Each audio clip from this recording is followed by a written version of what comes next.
Corinne Clifford, she is an independent journalist based in Washington, D.C., and a prominent member of the White House press corps. She's a spokesperson also for SAT 123, the phones, a leading provider of emergency communication tools, and that's getting more important to all of us these days. But Corinne, tell me about your life. You're right in there with the press corps at the White House? Every single day since March of 2025, I have been in the White House press corps as new media, and it's a phenomenal experience, but it's also shocking because the mainstream media really doesn't like us, and they're doing pretty much everything in their power to discredit us and to make sure that we can't stand on each side of the press briefing room. We're only allowed to stand, we don't have seats. And so they put their gear, CNN puts their gear on each side of the press briefing room so we can barely have space to stand. And the second I get close to President Trump, a CNN cameraman hit me in the face and I almost passed out. And it just never Wow. ending. This other time when I asked President Trump a question, no one filmed the question. So it's just a continuous battle with mainstream media, and it's shocking. Wow, that is so interesting to get this behind the scenes kind of look at what happens because I've been in some scrums where this kind of, badgering does go on, pushing, shoving, trying to get your best spot. And of course, they hate you all because you're in there invited by the White House to give room to media that is not like one of the big networks. And so you got a special spot and you are able to report to people the truth, and it's outside of the purview of even Fox or CNN or MSNBC. Like you get to tell exactly what's going on, and so you're terrifying to them. I am intimidating to them because I do talk to the reporters. Of course, I talk to Caitlin Collins. I talk to everyone I can talk to. And after Caitlin Collins interviewed Bobby Kennedy Jr., who's a personal family friend of mine, I said, after you interviewed him, did it make you want to regret the fact that you took the vaccine? How many times did you take the vaccine? I said that to her. And she was kind of funny. She laughed and walked away. But they really consider new media worthless, which the fact is that we get more views than they do. And so last week, me and the new media, we got 20 million views on all the social media platforms. And I got banned on Instagram. And the young men that I was with very Christian young men, and we were exposing an Antifa encampment in front of Union Station in Washington, D.C. And we got attacked by Antifa. And eventually we got the woman who attacked us arrested, but it was Cam Higby, and he is just an incredible young Christian man. So Generation Z is really phenomenal, and Cam Higby and his group, the Fearless Tour, are taking over pretty much where Charlie Kirk had to leave off. And so we got more views than mainstream media, and I got banned on Instagram. Cam is thriving. He went into the White House. He went on Fox News. So I do have hope for Generation Z, but I'm on every ban list, and I get censored and banned pretty much every single week. And it's shocking because I'm an American mother, I'm a Christian, and I'm boots on the ground, heels on the ground journalist. And I've met you so many times across America, and you love President Trump so much, and so do I. So I'm grateful for that. Yes, yes, we are standing together, and it's really cool. And just to see you, like you say that you're a mother. I mean, you're somebody, you care about the truth. You care about family and faith in America. One of the most incredible seasons in all of history is covering for you this. The hostages have come home to Israel. I just have been teary eyed this last weekend watching all of those people reunite with family. What's it been like to see that for yourself? I am 100% pro Israel, and I want people to understand that waiting 2 years to release the remaining 20 hostages that are alive, there were, I think, 28 to 30 dead bodies that the families wanted. So there were about 50 total. No one's getting the real numbers. But just to see the 20 men go back to their families was powerful, and to see the approximately 1,700 prisoners that Israel had taken was powerful. But I really thought this would happen sooner. And so, knowing that in case I get kidnapped, in case you get kidnapped, if our countries let us get tortured, potentially raped for 2 years, that's way too long. And I just feel like Israel showed so much patience to wait this long, and no one should be judging Israel. No one should be anti Semitic, and no one should be blaming Israel for what's happening. It's very obvious that it's radical Muslims that are allowing this to happen in the Middle East. Yeah, it's been absolutely amazing. And also the propaganda that you talk about. I've had so many, even of my Christian friends, be confused about, well, was Netanyahu committing a genocide in Gaza? People were starving. And you come to find out none of that is true. Yes, that none, and I mean no, none of that is true. Yes, none of that is true. And Netanyahu did not commit genocide. The United Nations was the reason that they couldn't get food to the people in Gaza. But it's way deeper than that. A terrorist organization took over Gaza and actually brutally murdered hundreds of Israeli and international people on October 7th, 2023. Have you seen that footage? That footage of a mother getting shot by a Hamas terrorist while her tiny baby, just maybe 6 months old, is in her hands. That's the footage that makes me want to throw up and makes me seriously sick. And that's the footage that's banned and censored on all the social medias. And mainstream media is not showing the real footage of what happened on October 7th, 2023. So after you see that footage, and then you see that Israel waited 2 years to release the last 20 hostages, you realize Israel showed great patience. And you have to understand that Israel is honestly doing the best they can, and we have to protect the children of God all over the world. And Israel really showed restraint. If that was my country, I would want them to rescue me within 24 to 72 hours. Wouldn't you? 100%. And I mean, we have prayed and hoped for a day like this, and it almost seemed impossible that those hostages would come home. And to just think that this miracle has happened. I was up in the middle of the night, Saturday night, listening to, or was it Sunday night late, listening to the speeches at the Knesset in Israel as Netanyahu said that the president has been the best president of all time to Israel, the best friend to them, that they said repeatedly, standing ovation after standing ovation for the president, which it's funny because he kind of said their speeches were a bit long, but in essence, they were about him. They were just so excited about what the president had brought about, because really, truly, this right here that we're seeing, it just, oh my gosh, when one of the moms just started wailing, I just lost it. Like, it was just like, imagine that you didn't have your son for 2 years and it's okay now. Like, you hope and you pray against everything that a miracle will happen, and it's happened. Well, there's been a lot of suicide happening in Israel. A woman who actually lost her son during this war committed suicide, and a man who came back from this war committed suicide. So people need to understand that the aftermath of this war is going to be felt forever. And then how do we rebuild Gaza? It's very emotional, and only prayer can heal you in this.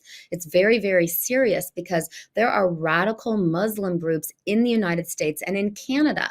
And so you and I are always in danger. There is a war on Christians, especially in Syria, in Nigeria. No one's talking about how many Christians are being murdered in Africa and around the Middle East and China. You can barely even bring a Bible into Saudi Arabia. You can barely bring a Bible into China. So the persecution, prosecution, and brutal murder of Christians is happening right now in our lifetime, and people need to understand that. However, in Washington, D.C., I witnessed an incredible experience just this last Friday and Saturday, October 10th to the 12th, especially Generation Z Christians.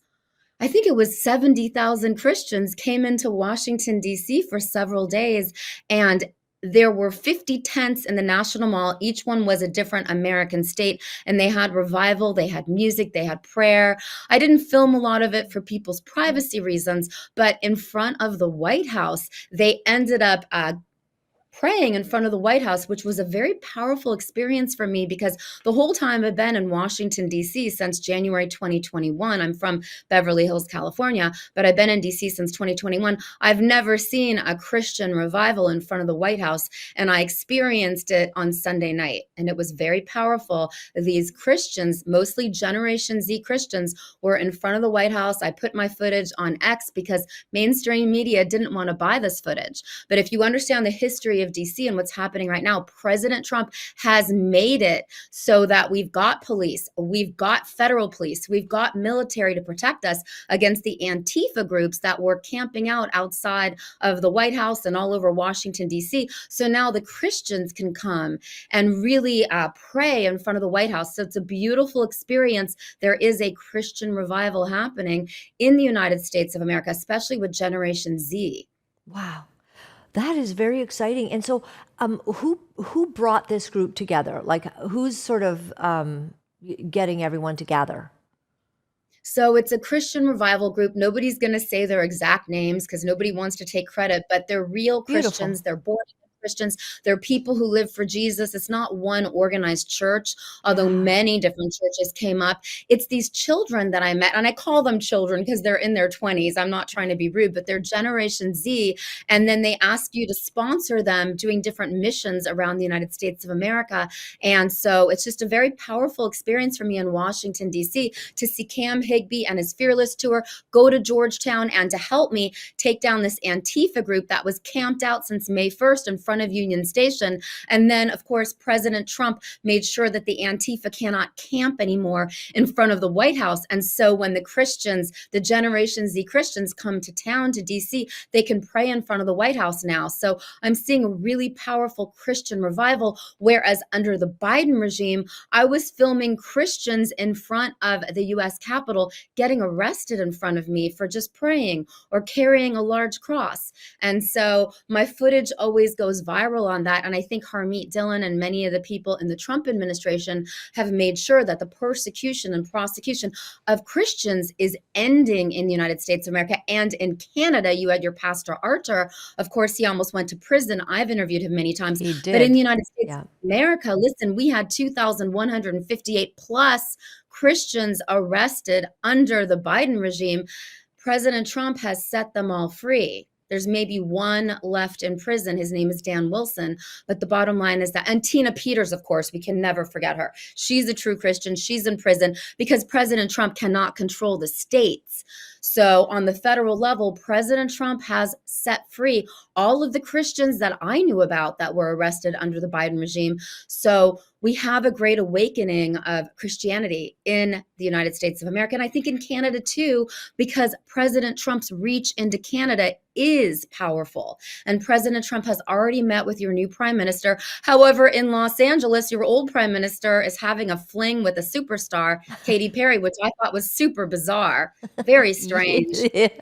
Poor her. That's all we can say. He's a bit of a crazy dude, and he's very far left and has really destroyed our country. So I don't know Yeah. what she's thinking. And of course, she's got her own problems. So it's Yes. an It's interesting very union, isn't it? Yeah. Yeah, it seems like he wants to be a celebrity in Los Angeles, which is very demonic and shocking. So Sure. there's so much to talk about, but I want you guys to really understand that everywhere I go, I make sure that I have my satellite phone for the basic reason that even in the White House, anything can happen. And I have to make sure that I have clear communication. Sometimes I really don't want to use my cell phone to communicate because I don't want to be tracked and I don't want to get crazy text messages. I don't want to get crazy phone calls. So I always make sure I have my satellite phone, which everyone really should have, especially in Canada and around the world. Because if you're on a boat, if you're at a ranch, if you're camping, you don't have access to cell towers. So you always need to make sure that you have a satellite satellite phone from sat123.com, and you can throw it in your purse and your backpack. You need to have a bulletproof backpack in case shots are fired. You really need to have emergency gear just prepared and ready. I was in the Palisades fires in January 2025, and my satellite phone was the only communication that worked. Wow, that is absolutely fascinating. I am hearing of all of these people that are doing that. And I know that you're very passionate about this because, okay, let me ask you something. So if the internet went down, because everybody threatens that one day, oh, the internet's going to go out, what would we all do? I mean, I personally will lose my ever loving mind. But where is Grok? That's what I'll say. But would a satellite phone work in that scenario? Yes, 100%. The satellite phone goes to all the satellites. And so there's incredible satellite phones. You have to go to Sat123 and pick the one that you want. But you basically have these amazing antennas, and you can put them anywhere outside, and your satellite phone will work because it goes to the satellites. So in the end, you really need to have a satellite phone. It's worth it.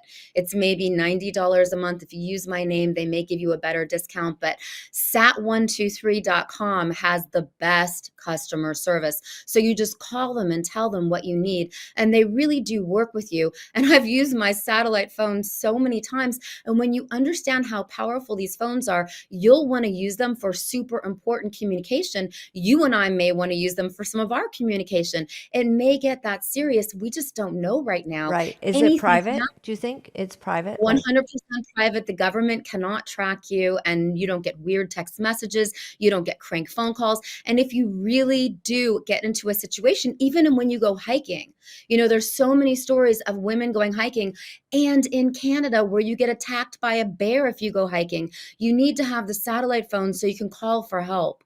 This really is critical and key. You can put it in your pants. You can throw it in your purse, in your backpack. You can put it in your bra strap. You can put it wherever you want. It's so light and easy. And I really want people to have this. I want the true children of God to have everything they need. And in case an emergency happens, you need bulletproof gear. You need Faraday bags so your credit cards don't get stolen. You need all of this.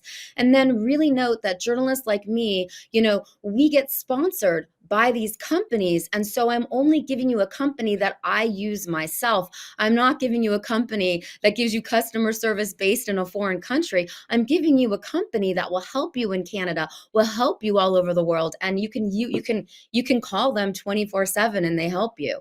You really need customer service. That's what we're lacking now in the world. And so everywhere I go in Washington, D.C., no matter where I am, I have my satellite phone just in case something happens. wow.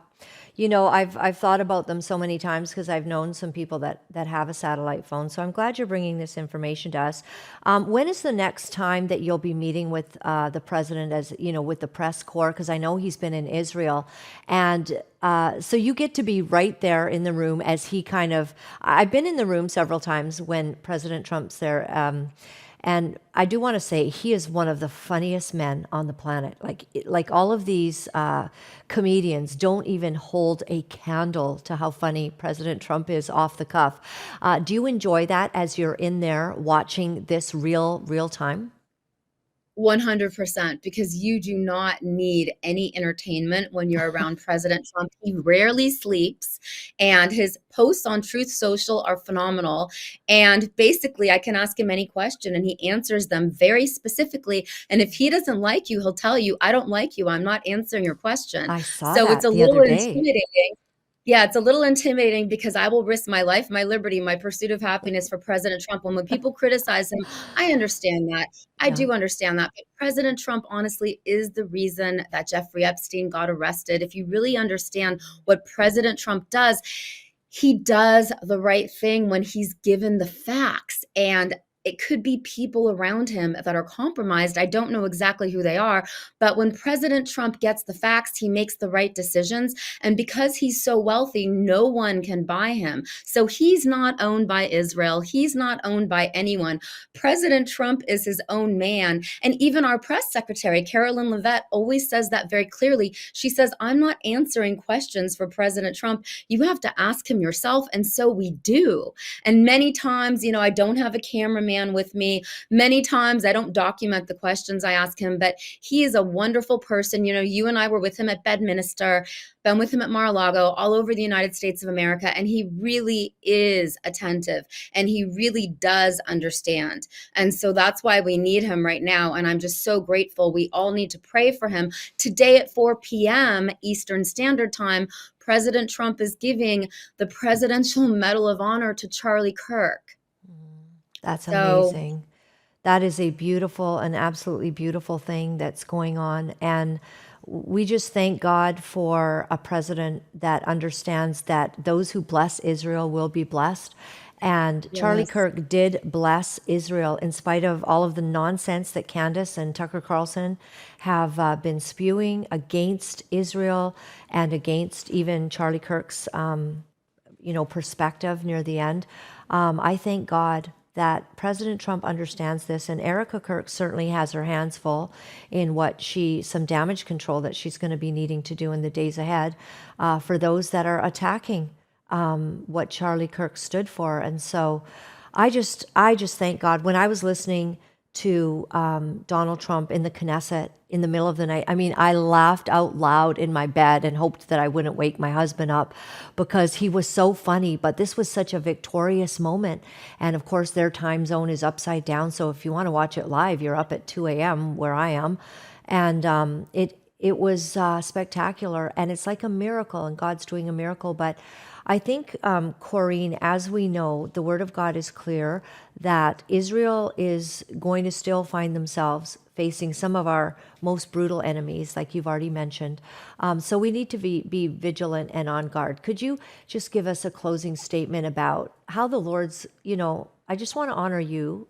God has put you in a place where you get to see one of the most incredible times in history happen right before your eyes, being on the White House press corps, and you're a Christian. And so what does that mean to you? And what do you encourage us to do as we stand in prayer for those that are leading this world? that is so powerful because it's true. And I really need people to pray that evil just stay away from all of us, because I get hit by evil really hard. And I know the person, I know when it happens, I can feel it. And I think that it's so important to just walk with Jesus and live for Jesus. Every time I forget that, I have to be reminded. So just pray for us, because you need a leader in Canada that's better than President Trump. Canada is one of my favorite countries in the world, and I won't go there right now. Mm. I won't go to Oh. Canada. I used to go to Canada all the time. I'm from California. I Mhm. won't go there. Mhm. And so We we are in do. a very serious battle between good and evil, and Israel is on our side. And we do have to protect the children of God in Israel. And in Gaza, do you understand that you and I would not be allowed to go to Gaza if it wasn't for We'd be Israel? killed. If Exactly. Raped and killed, Mhm. brutally raped, tortured and killed. So people need to realize that, we need to stand for Israel. Can you imagine a world without Israel? And the people who founded Israel understood that we need Israel in the Middle East. So 100%, we need to stand for Israel. Anyone who turns on Israel is being paid by a dark force, and that needs to be exposed. I cannot handle the backlash to that. So I'm not willing to talk about who's paying who, but I know the truth. And I know who's paying who. And anyone who turns on Israel like that, like Candace Owens has been doing, it's very dangerous. But, she married a very rich man. And so she doesn't have to necessarily make money, but she does things for views and clicks, and she's getting them. So just leave it at that, because there's very many questions about Tucker Carlson. Was his father CIA? Who is Tucker Carlson? Honestly, I like Tucker. I've met him. He's a very kind person, but he's very, very wealthy. And so you have to really understand, trace people and what they're saying by where they're getting their money from. That's very serious. Even in the White House press corps, Politico has been out of control negative. And I don't even know why they're allowed in the White House press corps anymore, because they report fake news many times. So just be vigilant and understand that you really do want to listen to independent journalists like myself. No one pays me. No one tells me what I can and can't say. I don't get censored, so I'll tell you the truth. But you trace people by where they're getting their money from. And it's Wow. very serious. Yes. I appreciate you so much, and I appreciate everything that you've said and what you stand for. And I'm going to just be praying for you, Corinne. And I hope to see you again, at something fun in the United States. I love going there, and I appreciate that you're standing for righteousness. Thank you for taking time out of your day to share with us about this journey and this excitement that is happening, and from such a unique perspective. And I pray blessing on you and your reporting from the White House press corps. May your territory be enlarged, and may the truth that you speak be exactly what comes against the enemy, because it is powerful. Truth is powerful, and you are one of God's most beautiful and most wonderful spokespersons. So thank you, Corinne. Thank you so much. God bless you. I God appreciate you bless so you. much. I hope to come back. Thank you.